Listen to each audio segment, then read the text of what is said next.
Perkenalkan, nama saya Adi Dambaran Putra dengan NIM 25040202005 dari Prodi Manajemen. Di video ini saya akan mempresentasikan tugas untuk mata kuliah hukum dan etika bisnis yang dibimbing oleh Ibu Fauziah SH MKN. Topik yang akan saya bahas adalah arbitrase, yaitu salah satu cara penyelesaian sengketa di luar pengadilan. Semoga penjelasan dalam video ini bisa bermanfaat dan mudah dipahami. Selamat menyaksikan. Let's go. Halo semuanya, di video ini kita akan bahas tentang arbitrase. Singkatnya, ini tuh cara nyelesain sengketa tanpa harus ribet ke pengadilan. Nah, kemudian ada pembukaan. Tuh, kamu tahu nggak sengketa itu apa? Sengketa adalah hal yang sering terjadi terutama di dunia bisnis. Nah, dalam dunia bisnis atau kerjasama, konflik itu wajar banget, tapi tenang, nggak semua masalah harus diseret ke pengadilan. Ada cara yang lebih simpel, namanya arbitrase. Nah, sekarang apa itu arbitrase? Arbitrase itu adalah penyelesaian sengketa di luar pengadilan berdasarkan kesepakatan dan menggunakan pihak ketiga yang netral. Atau dengan kata lain, arbitrase itu adalah cara nyelesain sengketa di luar pengadilan. Jadi, kedua pihak sepakat buat nyerahin masalahnya ke pihak ketiga yang netral, namanya arbiter.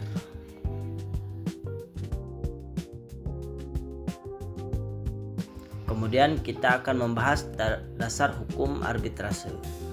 Pada Undang-Undang Nomor 30 Tahun 1999 yang mengarah ke arbitrase dan alternatif penyelesaian sengketa. Nah, arbitrase ini bukan asal-asalan ya, karena di Indonesia sudah diatur resmi lewat Undang-Undang Nomor 30 Tahun 1999.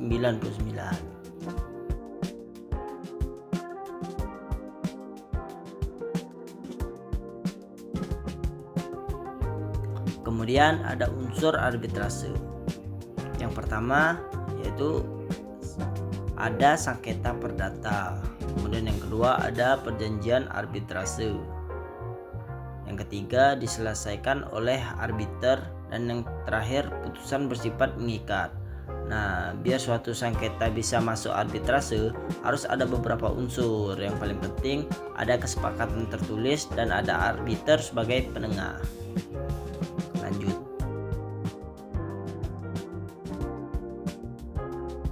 Terus pada slide ke-6 kita akan membahas perjanjian arbitrase. Perjanjian arbitrase ada dua. Yang pertama, klausula arbitrase. Yang kedua, perjanjian tertulis. Ada tiga. Yang ketiga, dibuat sebelum atau sesudah sengketa. Nah, biasanya arbitrase udah dicantumin di kontrak. Jadi, kalau nanti ada masalah langsung masuk arbitrase, bukan ke pengadilan.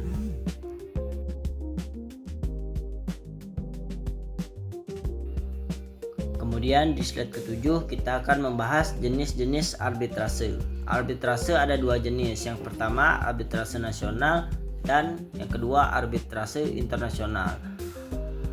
Arbitrase nasional itu buat sengketa dalam negeri, sedangkan internasional dipakai kalau melibatkan pihak dari negara berbeda atau warga negara asing. Nah, apakah kalian sudah tahu siapa itu arbiter? Yang pasti arbiter itu adalah pihak ketiga yang netral, kemudian ahli di bidangnya, dan bisa satu orang atau majelis. Arbiter ini ibaratkan hakim persi non pengadilan. Mereka dipilih karena ahli dan netral, jadi keputusannya bisa dipercaya.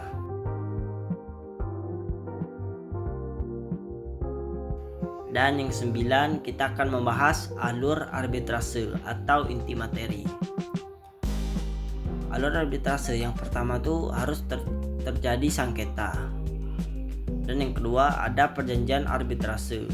Ketiga, ada pengajuan ke lembaga arbitrase. Nah, Sekarang kita masuk ke alur arbitrase. Pertama, jelas ada sengketa. Terus karena ada perjanjian arbitrase, masalahnya langsung diajukan ke lembaga arbitrase tersebut.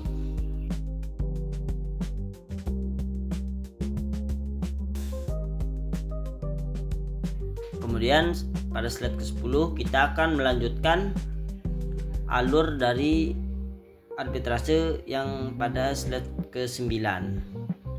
Yang pertama pasti menunjukkan arbiter. Kedua ada pemeriksaan dan pembuktian. Dan yang terakhir musyawarah arbiter. Nah, setelah itu arbiter ditunjuk, lalu dilakukan pemeriksaan bukti dan saksi. Kemudian semuanya tertutup dan fokus ke inti masalah.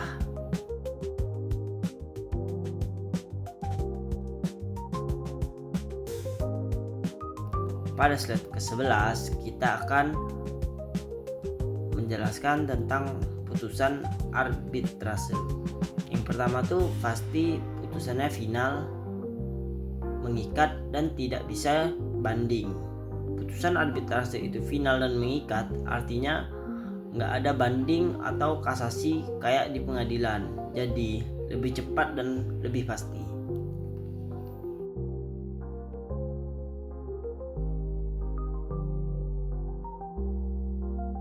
Kemudian ada eksekusi putusan. Yang pertama dilaksanakan secara sukarela. Yang kedua bisa minta bantuan ke pengadilan. Nah, kalau pihak yang kalah nggak mau nurut, putusan arbitrase tetap bisa dieksekusi lewat pengadilan negeri. Nah, jadi jangan khawatir bagi kalian yang mau menyelesaikan sengketa kalian.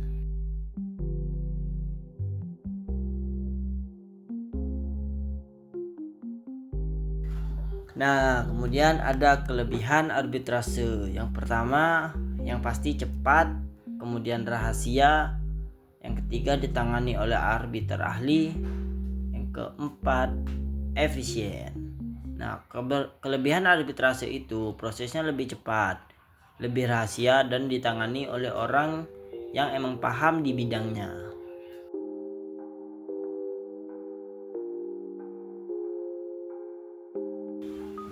Tapi arbitrase juga punya kekurangan.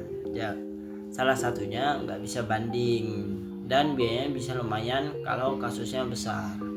Dan memungkinkan harus ada kesepakatan, karena kalau nggak ada kesepakatan sengketa tersebut nggak bisa dilakukan.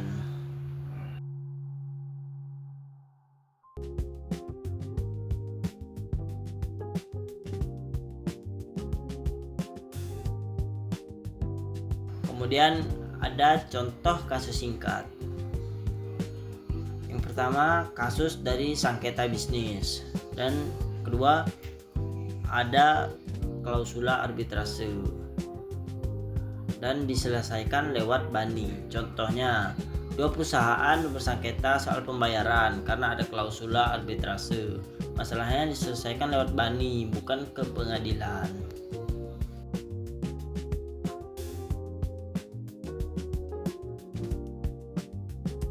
Dan yang terakhir ada penutup. Arbitrase itu solusi sengketa yang cepat dan pasti. Jadi kesimpulannya, arbitrase itu solusi penyelesaian sengketa yang praktis, cepat, dan punya kepastian hukum, khususnya di dunia bisnis. Thank you everyone! Thank you Elmar!